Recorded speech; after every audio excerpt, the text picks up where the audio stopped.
3 minutes ago, the royal family dropped news that shook the palace, the tabloids, and the entire world.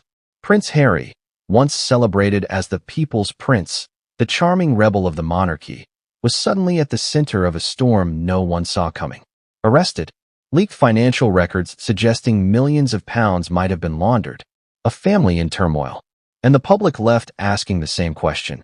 How did it all spiral so fast? Think about it. The prince who walked hand in hand with Meghan, championed charities, and gave speeches about honesty and service, now allegedly standing accused of betraying the very institution that made him a global figure. How does a life so public, so scrutinized, end up with such a private and devastating scandal? Before we continue, please hit the like button, subscribe to the channel, and turn on the notification bell for updates. Let's set the stage. For years, Prince Harry lived in a paradox. On one hand, he was the royal rebel, the one who broke tradition, spoke openly about personal struggles, and seemingly lived on his own terms. On the other hand, he was still tied to one of the oldest, most scrutinized families in the world. Every move he made was documented. Every word he said analyzed. And yet, behind palace doors, a different story was unfolding, one that no one could have predicted, not even his closest confidants. It all began with whispers, casual remarks from insiders, and unusual financial reports that didn't quite add up. At first, no one paid much attention. A misplaced expense here, a curious transfer there, small, seemingly insignificant irregularities. But as the months passed, those irregularities formed a pattern. And patterns, as we know, rarely lie. Then came the leaks. Documents surfaced, revealing transactions and offshore accounts that suggested not just financial carelessness, but deliberate maneuvers that could legally and ethically land someone behind bars. Imagine the scene inside the palace. Charles pacing through corridors, William in quiet disbelief, the rest of the family struggling to process what these leaks could mean for the monarchy's reputation. And Harry? How much did he know the storm was coming? Did he anticipate being arrested? Or was he blindsided by evidence he never thought anyone would see? And here's the kicker. This isn't just about money. This is about trust, betrayal, and a family's legacy being challenged in real time. Millions of people around the world have watched Harry grow from a boy in uniform into a man whose life seemed an open book. Now, that book is being scrutinized page by page, and every revelation feels like a twist in a thriller no one wanted to read. So why does this matter now? Why should you care if a royal allegedly mishandled funds? Because this isn't just palace drama. This is history in the making. The implications stretch beyond tabloids, beyond gossip. This could redefine how the public sees the monarchy, how power is wielded in secret, and how fragile trust really is, even among family. And just when you think you've grasped the gravity of it all, there's one shocking element the palace desperately tried to keep hidden. A series of private meetings that Harry had with advisors and financiers that might explain everything. Meetings so secretive, so consequential, that they could shift the entire narrative. But what happened in those rooms? And how did it lead to an arrest no one saw coming? The first clue that something was seriously wrong didn't come from the headlines. It came from inside the palace. Late one evening, aides noticed a series of private meetings Harry had scheduled that weren't on any official calendar. No press, no staffers, just him, a small circle of advisors, and some international contacts whose names raised eyebrows even among seasoned palace officials. What were these meetings about? And why the extreme secrecy? Imagine it. A young prince, once celebrated for charity work and public speeches, slipping away behind closed doors while millions of pounds moved quietly in ways that no one could immediately trace. It wasn't just the secrecy, it was the sheer audacity. And the palace began to feel the first ripples of unease. For a family built on protocol, transparency, and appearances, even the whisper of hidden dealings was enough to set alarms ringing. Sources say these meetings weren't just casual discussions about investments or charitable ventures. They involved high-level advisors, complex financial structures, and strategies that were, at least on paper, legal. But there was something about the way funds were moved, accounts labeled, and transactions coded that didn't sit right with those who knew the inner workings of royal finances. Imagine someone building a house with bricks no one can see. On the surface, it's perfect, solid, complete. But underneath, the foundations are anything but secure. And it wasn't just about money. The fallout hit family relationships immediately. William reportedly confronted Harry after discovering one of these meetings had been kept from him. The conversation, sources say, was tense and emotional. "How could you risk everything we stand for?" William allegedly asked, incredulous. And Harry, caught between loyalty to his own plans and the expectations of his family, reportedly struggled to explain. There were moments of irony too. The same man who spent years advocating for openness, mental health, and truth was now at the center of a scandal built on secrecy. And while Harry's public persona was calm and composed, behind the palace walls, tension was boiling. Aides whispered about potential leaks, and lawyers began quietly preparing contingency plans. Every move Harry made in these hidden meetings could be scrutinized, and scrutiny in the royal family is never just professional. It's personal. But here's what makes this chapter of the story so compelling. These meetings weren't isolated incidents. They were the first dominoes in a series of events that would eventually lead to a public scandal, leaked financial records, and an arrest that no one in the palace, or the world, saw coming. Each discussion, each handshake, each document signed in secrecy was part of a larger narrative, a narrative that only now is coming to light. The emotional weight was crushing. For Charles, for William, for the aides who had dedicated their lives to protecting the family's reputation, it wasn't just about potential financial missteps. It was about trust, family trust. And once trust is broken, especially in a family under constant global scrutiny, there's no simple way to repair it. And just when palace officials thought they could contain the fallout, a new development arrived. A series of encrypted emails and documents revealing more than just the meetings. These were the pieces that would later connect the dots between private financial decisions and public scandal. When the leaked financial records hit the public eye, the palace was thrown into chaos. Overnight, what had been a series of secretive meetings became a full-blown scandal. The documents, some accidentally circulated, others deliberately leaked, revealed complex transactions that suggested millions of pounds had moved through accounts and trusts in ways that raised serious questions about legality and intent. And the world was watching.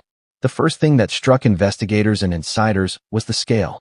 These weren't minor missteps or bookkeeping errors. This was a labyrinth of offshore accounts, shell companies, and transfers that were difficult to trace. Analysts describe it as a maze built to confuse even the most experienced auditors. For a family whose finances are meant to be tightly controlled and meticulously documented, the implications were staggering. What made it even more dramatic was the contrast between Harry's public image and the financial trail. The prince who had championed mental health, charity work, and openness was now implicated in maneuvers that seemed anything but transparent. There's an irony here that's hard to ignore. The man praised for honesty and integrity might have been orchestrating something the law, and his family, could consider criminal.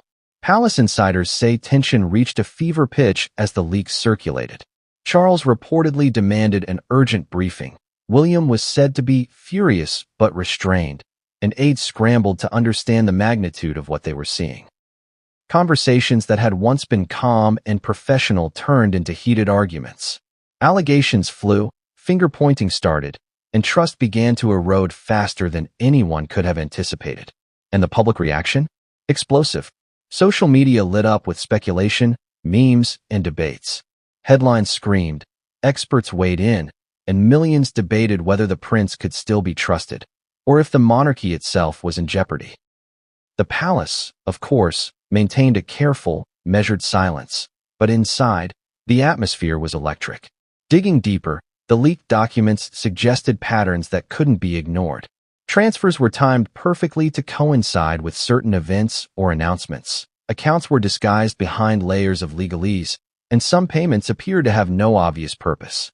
For legal experts watching the scandal unfold, it was the kind of case that could lead to criminal charges, or at least a long, drawn-out investigation. Yet the leaks didn't just implicate money. They hinted at motives, at alliances, and at risks Harry may have been willing to take. Who knew what he was doing? Who approved it? And perhaps most importantly, what would happen if the full scope of these documents became public? Each question added tension, each revelation deepened the story. But here's where the plot thickens. Analysts believe the leaks were only part of a larger puzzle. There were encrypted memos, internal palace notes, and email chains that suggested these financial moves were linked to more than personal gain. They were connected to strategic decisions, political pressure, and perhaps even attempts to shield or manipulate the monarchy's wealth. And just when it seemed like the world had seen everything, an even more explosive detail emerged. One transfer hinted at a connection so sensitive, so potentially catastrophic, that it could change the legal and public perception of Harry overnight. The full story wasn't just financial. It was personal, political, and potentially devastating. By the time authorities arrived, the palace was already in shock. Prince Harry's arrest wasn't just a legal procedure. It was a seismic event that reverberated through every corner of the monarchy, the media, and social media. The world had watched him grow from a boy in uniform to a prince who challenged tradition, and now, that very image was being questioned in real time. Arrested, accused of laundering millions, betraying family trust. The headlines alone were enough to make history pause. The scene, according to insiders, was tense and chaotic. Legal teams scrambled, palace aides tried to manage the fallout, and family members faced the impossible task of balancing public composure with private heartbreak. Charles reportedly sat in silent disbelief, while William was said to be deeply hurt, both as a brother and as someone responsible for protecting the monarchy's integrity. For the royal family, this wasn't just a scandal. It was a personal betrayal on an unprecedented scale. Outside the palace walls, the reaction was instantaneous. Social media exploded, news outlets ran 24-hour coverage, and the public debates ranged from outrage to sympathy. Some defended Harry, calling it a misunderstanding or a smear campaign, while others saw it as undeniable proof that even princes are not above the law. The world was polarized, and each new revelation in the leaked documents only fueled the frenzy. But the arrest wasn't just about optics. It was about accountability. Investigators reportedly traced the transactions to multiple accounts, uncovering not only suspicious transfers, but also communications that suggested deliberate planning. Every detail raised more questions. Who else knew? Were advisors complicit? Was this an isolated decision by Harry, or part of a larger network? And perhaps most importantly, what did this mean for the monarchy's reputation in the long term? Emotionally, it was devastating. For the royal family, there was shame, confusion, and fear that the public might never see Harry the same way again. For Harry himself, the stakes were enormous. A lifetime in the spotlight suddenly replaced by suspicion and legal peril.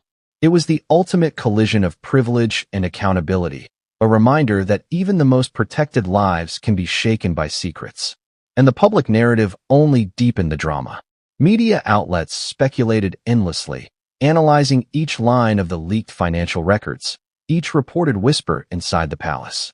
Online, conspiracy theories multiplied, some plausible, some wild, but all driving the story further into the collective consciousness. Millions of people were now invested in the outcome, waiting for every next update. But the most shocking revelation came not from the arrest itself, but from the hidden details buried in the leaked records. There were transfers, memos, and encrypted communications suggesting connections no one had anticipated, connections that hinted at betrayal, alliances, and decisions that could change the entire royal narrative. Some insiders even claim these details point to a broader scheme, one that challenges everything we thought we knew about Harry's intentions and the extent of his involvement. The story of Prince Harry's arrest and the leaked financial records is more than just a royal scandal. It's a story of trust, betrayal, and consequences that reach far beyond palace walls. For a prince who spent years advocating for openness, honesty, and mental health, the allegations and public fallout are devastating. Millions watched a life that seemed transparent unravel in real time, leaving questions, shock, and heartbreak in its wake. It all comes back to one central truth. Even the most privileged lives are not immune to mistakes, secrecy, or the consequences of choices made behind closed doors. Harry's journey, from a young royal adored by millions to a figure now at the center of legal and financial scrutiny, is a stark reminder that power and influence come with responsibilities that cannot be ignored. Every meeting, every transfer, every decision left a trace, and when those traces are uncovered, the impact can be profound. For the royal family, the ramifications are enormous. Trust has been tested, reputation shaken, and the monarchy faces questions about transparency, accountability, and the limits of personal freedom for those born into privilege. Public perception, already delicate, now hangs in the balance. And for Harry himself, the consequences are both personal and public. Legal investigations, family tension, and a legacy that will forever be intertwined with scandal. Yet this story is not just about downfall, it's about perspective. The shocking headlines, the leaked documents, and the arrest force us to confront uncomfortable truths about secrecy, loyalty, and the human capacity for both error and redemption. Could Harry find a way to rebuild trust? Could the family reconcile? Or is this chapter an irreversible fracture in one of the world's most scrutinized dynasties? And here's the part that leaves a lingering question for every viewer. How much of what we see publicly is the whole truth? The palace operates under centuries of tradition and scrutiny, yet even now, with leaks, arrests, and scandals, there are layers we may never fully understand. Every revelation seems to raise more questions than answers, making it clear that the story of Prince Harry and the monarchy is far from over. So what do we take away from all of this? Perhaps it's a reminder that no matter how public a life may be, private decisions have real consequences. That power, family, and loyalty are intertwined in ways that can either protect or destroy. And that even someone as celebrated as Prince Harry can become a cautionary tale when secrecy, money, and ambition collide.